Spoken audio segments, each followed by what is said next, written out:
두뇌학자 홍양표 박사의 인간 수업 미대스대학교 두뇌상담교육학과 주임교수 홍양표 박사님 자리해 주셨습니다. 할렐루야 박사님 안녕하세요. 반갑습니다. 안녕하세요. 네, 지난 한 주간 아주 그냥 대단했습니다. 오늘 우리 옆에는 또 네. 정말 꽃보다 아름다운 네. 세 분이 앉아 계시는데요. 우리 꽃보다 아름다운 할머니 할아버지들한테 할 때 하는 거 아니에요? 네. 보석처럼 아름다운 김선희, 정화영, 조은지 자매님 안녕하세요. 네, 반갑습니다. 환영합니다. 안녕하세요. 환영합니다. 우리 결혼 18년차 김선희 자매님, 13년차 정화영 자매님, 9년차 조은지 자매님과 함께 지난주 저희가 참 행복한 시간을 보냈죠, 네, 박사님. 어떻게 그 시간 갔는지도 모르고 야. 시끄러웠어요. 지난주 부부 10계명의 1계명 네, 네. 저희가 나눴었고요. 네. 단점의 눈을 감고 장점의 눈을 뜨고 살아가자라고 네. 제가 말씀드렸고요. 자, 박사님 오늘 두 번째 계명은 어떤 거죠? 네, 두 사람이 동시에 화내지 마라. 두 사람이 동시에 네. 화내지 마라. 이거 뭐 일상이죠. 지금요 화내지 마라도 네. 알겠는데 네. 동시에 화내지 마라. 네. 그리고 부제로 이렇게 누가 적어놨습니다. 집에 불이 났을 때 이외에는 고함을 지르지 마라. 불났을 때만 네. 고함을 지를 네. 수 있다. 네. 네, 박사님 오늘 좀 특별한 날인 네. 게 명절 연휴를 네, 네. 보내고 있는 거 아니겠습니까? 네네. 항상 명절이 지나면 이혼율이 급격히 늘잖아요. 예. 네. 오늘 우리 방송 듣고 나시면 아마 이혼율이 내려갈 겁니다. 좋습니다. 아니 정말로요. 네, 네. 이 화를 낸다고 네. 하는 게요, 박사님. 다 이게 우리 부부가 꼭 내가 아니더라도 우리 부모님이 화낸 것도 여러분 보셨을 네, 거고요. 네. 특별히 이 명절 때는 거의 전투하는 장소가 지금 차이 아닐까? 박사님. 왜 그러냐면요. 차. 내가 저희 아내를 보니까 예. 친정을 간다 그러면 한 달 전부터 콧노래를 계속 불러요. 어. 시댁 간다 그러면 한 달 전부터 두통이 와요. 그리고 이미 차 탈 때부터 도살장에 가는 것 같은 왜 그러나 모르겠어요. 그러니까 저는 운전하면서 초긴장이죠. 왜 말 한마디 잘못하면 터져버리니까 시한폭탄이. 그렇죠. 네, 이런 게 좀 문제인 것 같아요. 야. 그런데 왜 두 사람이 동시에 화를 내는 게 화내지 않는 게 어렵냐면 화가 전달이에요. 내가 화를 내면 나만 내야 되는데 쭉 전달이 됩니다. 그래서 남편이 화를 내면 이미 화내려고 눈만 보면 그래서 애들이 그러잖아. 엄마와 화내? 내가 언제 화내? 엄마 지금 화내고 있잖아. 무슨 소리야? 엄마가 무슨 화를 내요? 이게 전달이에요. 그 안단 말이에요. 상대가 알아요. 그렇죠. 난 아닌 것처럼 해도. 그러니까 남편이 화를 내거나 내가 화를 내면 사람이라서 이게 뇌의 과학이잖아요. 과학이라서 그 사람한테 내 화가 전달되니까 그 사람은 거기에다가 얹어서 나오니까 뭐라 그래요? 당신 왜 큰 소리 질러? 당신이 먼저 화냈잖아. 무슨 소리야? 당신 이제 아무것도 아닌 것 같고 누가 먼저 화내냐고 싸우는 거죠. 그렇죠. 네, 그런데 좋은 점 먼저 아세요? 어떤 건데? 칭찬도 전달된다. 네. 오늘 뭐 네. 솔루션까지 우리 박사님이 지금 주시는데요. 네. 아니 오늘 또 이렇게 세 분의 보석 네. 세 분을 저희가 모셨으니까 우리 정화영 자매님 네. 어떠셨어요? 이렇게 지금 이 두 사람이 동시에 화내지 말라. 좀 공감이 가십니까? 네, 아주 공감이 되고요. 저희 집에서도 자주 있는 일이라 이제 제가 먼저 제가 좀 복식 호흡이 가능해서 복식 집에서 소리를 지르면 예. 이제 얘들한테 야 이렇게 소리를 지르면 이제 그 소리부터 약간 거슬리기 시작하는 것 같아요. 네, 그래서 남편 입장에서는 네, 남편 입장에서는 그래서 그렇게 화를 내고 있으면 꼭 본인도 나와서 같이 거들더라고요. 그래서 제발 내가 말할 때는 나만 했으면 좋겠는데 좀 가만히 있었으면 좋겠는데 싶은데 내가 그렇게 눈치를 줘도 눈치를 못 채고 계속 똑같이 같이 하고 있는 그 상황이 싫더라고요. 그래서 제가 먼저 화내는 걸 포기하기도 하고. 지금 우리 네. 정재님은 기본적으로 마지막에 가서는 일단은 일단 소리를 내려 항상. 근데 여기 같은 경우는 그래도 이제 아이한테 화를 낼 때 남편이 같이 아이한테 화를 내는 거잖아요. 그나마 그건 좀 덜하죠. 근데 애한테 화내고 있는데 나와서 당신 말이야 왜 애한테 소리 지르냐고 당신아 잘하라고. 그게 또 이건 저 더 큰일이죠. 네, 이런 부부가 또 되게 많잖아요. 아니 우리 은지 자매님은 좀 어떠세요? 제가 그러네요. 그런 집에? 네. 제가 애기한테 화내고 있으면 남편이 와서 둘 다한테 화를 내죠. 남편은 엄마한테 왜 화나게 하냐 아니면 왜 나는 못 참고 화를 내냐 이런 식으로 그렇게 말할 때도 많고 저희는 또 정말 사소한 걸로 되게 많이 다투는데 제가 아무 의미 없이 던진 말에 그거에 꽂히셔가지고 그걸로 화가 돌아올 때가 많아요. 근데 저는 좀 어안이 벙벙할 때가 많죠.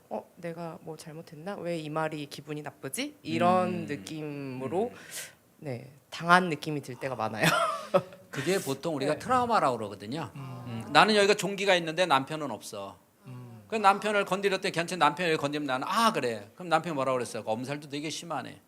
그죠? 그건 그러니까 남편이 아마 내가 무심코 던진 그 말이 분명히 남편은 그런 거에 대한 어떤 트라우마가 있어서 되게 아팠던 거예요. 그러면 본인이 내가 주로 어느 말을 할 때 남편이 아파하는지를 그걸 알아차려야죠. 그쪽을 댈 수 있으면 안 건드리는 게 좋은 거죠. 네. 그리고 이제 이런 경우가 남편이 나와서 아이와 부인을 동시에 이렇게 혼을 내는 거 있잖아요. 예. 이런 경우는 별로 바람직한 건 아니에요. 이 집처럼 차라리 아이를 혼을 내는 게 그리고 들어가는 게 낫죠. 그럼 애가 엄마 아빠는 하나이기 때문에 껴들을 틈이 없으니까 서열이나 원해요. 정해지죠. 그런데 이게 둘이 같이 혼을 내면 아이는 엄마와 동격으로 생각해서 나중에 엄마한테 바락바락 대들 수가 있어요. 네. 아마 남편이 듣고 있으면 이제 앞으로는 이제 애만 혼낼 겁니다. 지금 우리 남편분들이 더 궁금해요. 네. 한번 저희가 정모를 한번 해야 될 것 네. 같고요. 우리 김선희 자매님 어떠셨어요? 네, 기대가 됩니다. 네. 네, 저희는 제가 좀 일방적이기 때문에 이제 남편하고 싸움이 되면 제가 마음으로는 우리 남편 이름이 섬길 사람으로 되어 있지. 섬겨야지라고 했는데 전혀 섬겨지지가 않고 제가 주장을 하게 되는 것 같아요. 제가 좀 성향이 강하다 보니까 계속 내 말이 맞잖아. 그러니까 맞는 걸 수긍할 때까지 계속 제가 얘기하는데 세게 얘기하는데 저희 남편은 세게 얘기하지는 않지만 조곤 얘기를 하는 거예요. 그러니까 제가 이제 더 화가 나겠죠. 그러니까 목소리는 제가 큰데 조곤 끊지 않고 얘기하니까 이제 그거에 대한 화가 네 조금 있는 것 같습니다. 아니 네. 그럴 수 있죠, 박사님. 네. 조곤조곤이 더 무서운 거 알죠? 이렇게 뻥 하는 건 뒤끝이 물러요. 그러니까 조곤조곤 하니까 본인이 더 화가 나니까 그게 조그맣게 말하는 건 남편의 성품인데 본인은 그 조곤조곤이 맞거든요. 사실은 그 말이 맞으니까 화가 나는 거예요. 그 말이 전혀 안 맞으면 무시할 텐데 나는 막 화를 냈는데 남편은 조그맣게 말하는데 그 말이 딱 맞아. 어떻게 돼서 더 크게 해서 이겨야 될 거 아니야. 그러니까 더 크게 하는 거죠. 아니 지금 각자 또 뭐 여러분 저희는 오늘 방송에 막 특별한 네. 막 가정의 위기 있으신 분들을 모신 게 아니에요. 그럼요. 우리는 네. 정말 평범하게 네. 저도 그렇고요. 오늘 제가 말을 안 했지만 우리는 왜 또 이런 게 없겠어요. 네. 순간순간마다 정말 화가 좀 내지 않아야 되는 네. 걸 알매도 불구하고 네. 두 사람의 화가 그냥 더 많아지고 그렇죠. 특별히 이렇게 지금 명절 연휴 이 행복한 네, 시간을 네. 보내고 있는데 네. 더 크게 지금 명절에서 더 맞아요. 크게 싸우게 되는 그러니까 우리가 지난 시간하고는 지금이 끊어진 게 아니라 쭉 연결이거든요. 연결이죠. 그러니까 지난 시간에 상대방이 듣기 좋은 말만 해라라고 했잖아요. 장점의 눈을 뜨자. 장점에서 그래서 그렇게 쭉 연결이 돼서 지금까지 연결이 돼서 둘이 동시에 화가 나려고 할 때는 이미 남편이 소리를 지르면 그 화만큼 내 안에도 있어요. 그런데 어떻게 칭찬이 나오냐고요. 그 박사님 어떻게 해야 돼요? 그럴 때? 그러니까 내가 상대가 먼저 화를 낼 경우에는 제일 중요한 거는 일단 그 순간을 피해야죠. 피하고 나서 다시 나와서 다시 이야기를 나눠야 되거든요. 그런데 상대가 무슨 말하면 내가 화가 나니까 화가 나면 사람 어떻게 돼요? 에이씨 대들어요 안 대들어요? 대들죠. 그렇죠. 이게 어린아이들 싸우면 화나면 대들잖아요. 그렇죠. 그렇듯이 내가 피할 수 있는 여유가 안 생기고 대드니까 문제가 생기는 거예요. 그럼 미리 남편이 무슨 말할 때 내 머릿속에서 아는 거예요. 남편이 이렇게 말하면 피해야지. 피해야지. 자, 그래서 피하는 거죠. 그러면 남편 혼자 화가 나겠죠. 그러다가 어떻게 돼? 화는 상대가 없으면 손뼉이 안 맞으니까 가라앉겠죠. 자, 이렇게. 근데 둘이 그 자리에서 해결을 하려고 하다 보면 더 큰 싸움이 일어난다는 거죠. 그게 예를 들면 아까 부부가 아무것도 아닌데 싸운다. 아무거 갖고 싸우는 부부 없어요. 되게 아무것도 아닌 걸 가지고 차 안에서. 근데 왜? 예민해 있으니까. 그러니까 예민해 있는 거예요. 이제 시댁을 가야 되고 피곤하고 막 힘들 것 같으니까 이제 예민해 있어요. 그 다음에 또 하나는 시댁에 갔다 어디 갔다 올 때, 자 몸이 지치면 지칠 때 그때. 그러면 정신력이잖아요. 정신력도 지치는 거예요. 그러니까 같은 거예요. 몸과 정신력은. 근데 우리는 정신력으로 버틴다 이렇게 하고 오는데 이제 몸이 지쳤어요. 그럼 정신력도 지쳐 있죠. 그럼 어떻게 돼? 예민해 있는 거예요. 그러니까 나만 예민했어요? 남편도 예민해 있죠. 둘이 예민할 때는 서로 안 건드리는 게 좋죠. 차라리 아무 말 안 하고 오는 게 훨씬 좋을 수도 있어요. 예민할 땐, 둘이 지쳐 있을 때는. 근데 지쳐 있을 때 나 건들지 마. 이제 이런 신호를 하는 거예요. 뒤에서 눈 감고 옆에 눈 감고 있어. 신호를 해. 근데 남편 운전하는데 눈 감고 있어. 짜증 나 안 나? 그럼 눈 안 감고 있으면 어떡할 건데? 내가 힘이 덜 들어요? 괜히 짜증 나. 평상시는 좋을 때는 여보 좀 눈 좀 붙여 자. 좀 자. 이럴 텐데 내가 예민해 있으니까 뭐야 나 운전하는데 자고 있어? 이렇게 되는 거예요. 아니 제가 얼마 전에 한 사모님 특강을 들었는데요. 네. 사모님은 이렇게 화가 날 때 아무것도 아니라도 이렇게 그때 당시 예배를 들었는데 화가 날 때 그 목사님한테 전화를 했는데 전화를 안 받더래요. 네. 그게 이제 화가 나. 그 순간에 이제 왜 전화를 이렇게 안 네. 받냐. 네. 그랬는데 뭐 들었는데 그때 이런 마음이 들었대. 이렇게 하셨대요. 화낼 일 아니야. 화낼 일 아니야. 이렇게 이런 것들을 사용하신다고 하시더라고요. 저는 우리 세 분도 또 뭔가 그래도 방법이 있을 것 같은데 그래도 화가 나려고 할 때 또 뭔가 좀 이렇게 화를 안 내게 하는 나만의 좀 방법 같은 건 있으신지도 궁금한데 우리 김 선생님은 어떨까요? 이제 저는 명상 이렇게 물소리 같은 거를 틀고 사실 저희 찬양이 18번이 주발 앞에 엎드려거든요. 오, 네. 원에이지죠. 네네. 그거를 틀면 가족들이 이제 피해요.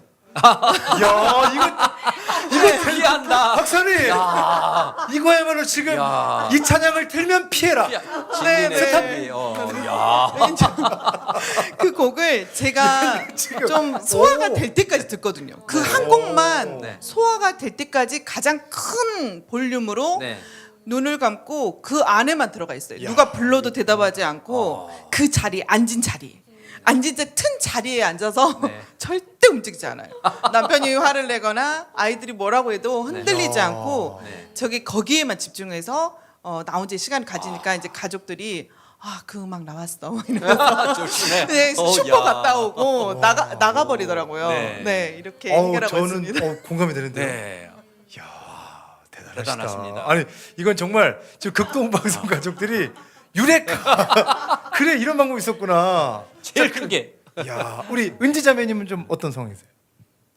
저는 해결 방법을 아직까지 못 찾고 있어요. 네. 저는 동시에 계속 화를 내고 참으려고 노력은 하나 잘 안 돼요. 좀 이따 네. 저건 정답을 드리겠습니다. 네. 좋아요. 우리 화영 자매님. 저도 노력은 하는데 잘 안 되는 것 같아요. 그래서 피하긴 하려고 하는데 그것도 제가 피하기보다는 피해 주시는 걸 바라는 뭐 아이들이 뭐 방으로 들어간다든가 신랑이 뭐 방으로 들어간다든가 제가 뭘 이렇게 하려고 하진 않았던 것 같아요. 제가 볼 때 이제 그 되게 명절 갔다 와서 이렇게 예민해 있는 상태에서 서로 이렇게 다툴 때 그때는 사람의 뇌의 과학 근거로 봐서는 어떻게 할 수가 없어요. 그래서 제일 중요한 방법은 여보 우리 30분만 쉬자. 이런 말 한마디 이 말만 들어도 어. 그냥 위로가 되는데요. 그래서 30분만 좀 쉬자. 당신 방에서 30분 쉬고 나도 방에서 30분 쉬고 우리 30분 쉬고 나와서 얘기할까? 아까 지금 우리 자매님이 음악을 듣는 게 쉬는 거예요. 편안하게 30분 쉬고 나면 이제 에너지가 이렇게 채워지니까 다시 참을 수 있는 힘이 있는 거거든요. 근데 예민해 있으면 참을 수 있는 힘이 없어요. 힘이 그걸 누를 수 있는 힘이 없잖아요. 그러니까 상대가 무슨 말하면 생각은 오늘 참아야지. 근데 막상 그 당시엔 힘이 없으니까 못 참으니까 둘이 부닥칠 것 같으면 딱 한 번 부닥칠 것 같으면 부닥치지 말고 여보 우리 30분만 쉬고 나올까? 그래서 둘이 30분 쉬고 나오면 그리고 남편이 오늘은 더 힘들었어. 운전하고 너무 힘들었으면 남편이 예민하면 여보 당신 편안하게 30분 쉬고 나와. 내가 밥 차려놓을게. 예를 들어서 30분 편히 쉬고 와. 자 이렇게 쉬도록. 단 쉴 때 핸드폰 보면 안 돼요. 이건 뇌를 더 각성시켜 놓으니까 더 안 되고요. 핸드폰 놓고 편안하게 30분 쉬었다 와. 이렇게 쉬고 나면 훨씬 더 유효합니다. 네. 쉼에 대한 말씀을 해주셨습니다. 네, 자 오늘 부부 10계명 두 사람이 동시에 화내지 말라. 여러분 이 명절 연휴를 여러분 어떻게 보내고 계신지 궁금합니다. 순간순간 또 화가 날 때가 있고 화는 아니더라도 짜증이 날 때가 있고요. 네. 또 하지만 우리 박사님께서 좀 그 마음의 여유를 좀 가지면 좋겠다라고 네, 네. 하셨는데 좀 마지막 좀 팁을 주시면서 이 시간 인사하면 좋겠습니다. 이제 그 서로가 이제 쉬라고 하는 거는 차 안에서도 말은 안 하고 가만히 있으면 쉬는 거잖아요. 그러니까 쉴 수 있는 기회를 서로 가져야 된다는 게 가장 중요하고요. 근데 쉼 없이 얘기하다 보면 그 안에 계속 싸우니까 쉼을 갖고, 그리고 더 중요한 건 뭐냐면 여보 힘들었지라고 안아주는 거. 이건 그냥 한 방이에요. 안아주되 한 10초 꼭 안아주고 나면 30분 쉰 것만큼의 힐링이 됩니다. 그래서 이번 한 주는 명절이 껴있잖아요. 예. 틈만 나면 한번 안아주되 1초나 2초가 아니라 몇 초? 10초. 10초를 꼭 안고 있어야 분명히 돼요. 10초가 10분보다 길을 겁니다. 그 심장이 탁탁 느껴져야 그렇죠. 되는 거죠. 10초를 꼭 안아주고 그냥 여보 수고했어 고생했어 이 말을 해야 되는데 절대 안 나오니까 거울 앞에서 혼자 연습하십시오. 아니 우리 은지 자매님은 그래도 10초 포옹은 늘 하시죠? 포옹은 할 수 있으나 네. 그 말이 잘 행동이 나올까 싶으네요. 네. 네. 그 연습하는. 그러니까 우리가 연습하지 않으면 안 돼요. 네, 우리는 마음 먹기. 네네 몸이 기억하기 때문에 거울 보고 여보 힘들었지 수고했어 이 말 연습 안 하면 여기서 딱 멈춥니다. 반드시 연습하세요. 우리 그러면 한번 같이 해볼까요? 네. 힘들었지 수고했어 한번 연습을 한번 해봅시다. 시작. 힘들었지, 수고했어. 네 바로 우리 그겁니다. 화영자매님도 그렇게 이제 10초 꼭 안아주실 거죠? 아, 네, 해봐야죠. 해봐야죠가 아니라 숙제입니다. 숙제, 숙제. 숙제. 다음 시간에 알겠습니다. 검사할 겁니다. 자 우리 방송 가족들의 약속 한번 해주세요. 약속. 약속. 네, 아 네. 좋습니다. 네. 확인하도록 하겠습니다. 야 오늘 여러분 힘들었지 수고했어 맞습니다. 네. 박사님 우리가 지금 이게 뭐 어떻게 보면은 정말 평범한 얘기인데요. 그럼요. 왜 이렇게 이게 지금 잘 안 되는지. 네, 우리가 부부가 어떤 만약에 남편이 뭐 엄청 큰 사업을 실패하고 뭐 큰 바람 이런 게 아니고서는 사소한 공식에서 틀어져서 문제가 생기고 그 문제가 쌓여서 그게 가슴에 저장이 돼서 어떤 위기가 오는 거거든요. 근데 이렇게 작은 것부터 하나씩 이렇게 풀어나가는 게 중요한 건데 많이 맺힐수록 어색함이라고 하는 게 다가와요. 그러니까 나하고 남편하고 많이 싸울수록 안아주는 게 어색하고 사랑해 말이 어색하거든요. 근데 그 어색함을 넘지 않으면 결코 뇌는 바꿀 수가 없어요. 그래서 여러분이 저 어색해서 못 하겠어요. 그러면은 오늘 남편 만나서 그렇게 여보 방송에서 박사님이 숙제 냈는데 당신 10초 이상 안아주래. 우리 한번 해볼까? 이렇게. 이야. 숙제. 그럼 할 거 아니에요. 방송 가족 여러분 송구합니다. 네. 이 명절 연휴 여러분에게 숙제를 드리고요. 혹시 이 방송을 여러분이 지금 연휴에 부부가 듣고 계시다면 꼭 한번 이제 운전하시면 안을 수가 좀 쉽지 않으니까 손을 꼭 잡고 10초 동안 한번 잡고 이렇게 수고했어 이렇게 인사해 주시면 너무나 좋겠습니다. 자 오늘 인간 수업 여기서 마무리할 텐데요. 인간이라고 문자 샵 1069번으로 문자 보내주시면 영상 링크를 여러분에게 보내드리고 있습니다. 이 영상 링크를 많은 분들에게 공유해 주시고요. 인간 수업 지난주 부부 10계명 1계명 오늘은 2계명이었으니까요. 꼭 보시면서 사랑하는 부부, 행복한 부부, 세워져가는 부부, 놀라운 부부, 아름다운 부부 여러분 그 기적을 경험하시기를 응원합니다. 지금까지 호양표 박사님이었고요. 우리 세 분의 멋진 보석 같은 도우미와 함께했습니다. 고맙습니다. 네, 수고하셨습니다. Good.